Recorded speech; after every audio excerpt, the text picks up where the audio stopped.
It seems like everywhere you look, there are protests. There has been a rise in protests around the world. While all protests may not be shown on the news or on social media, more footprints are being left behind by people marching the streets for change. But why the sudden surge? And do these protests have something in common? A common theme in each: frustration with economic inequality, government corruption,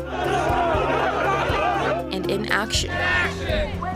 I think neoliberalism and austerity is really the core of this, but connected to that are issues of government corruption and inaction on the problems that have been caused by neoliberalism and austerity. So I think all of those are connected together and are all grounded in this real problem that we're seeing emerge from a capitalist moment that's really created a global inequality and also an inequality within nations and within communities.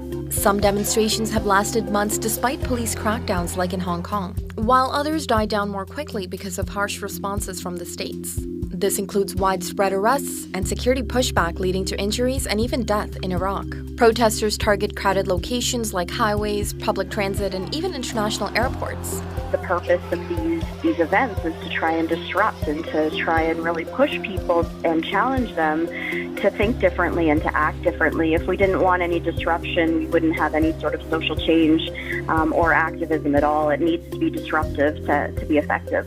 But have these protests made a difference or brought any kind of change? The positive effect is that governments feel pressured by the demands of protesters, and they feel the need to respond to the issues that protesters are raising. Chile's President Piñera fired his ministers and reshuffled his entire cabinet in an attempt to settle mass protests that began over a hike in subway fares. Hong Kong leader Carrie Lam scrapped a controversial extradition bill that sparked large protests for democratic freedom and plunging the city into recession.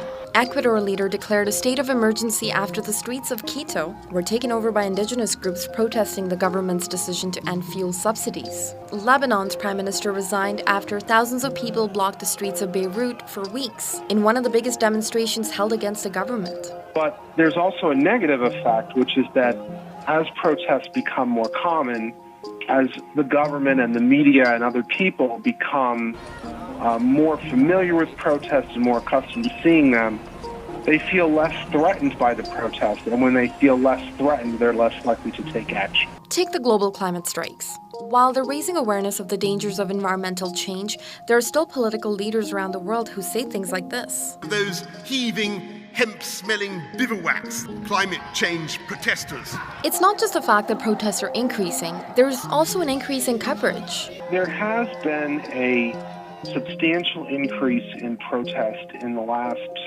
20 years.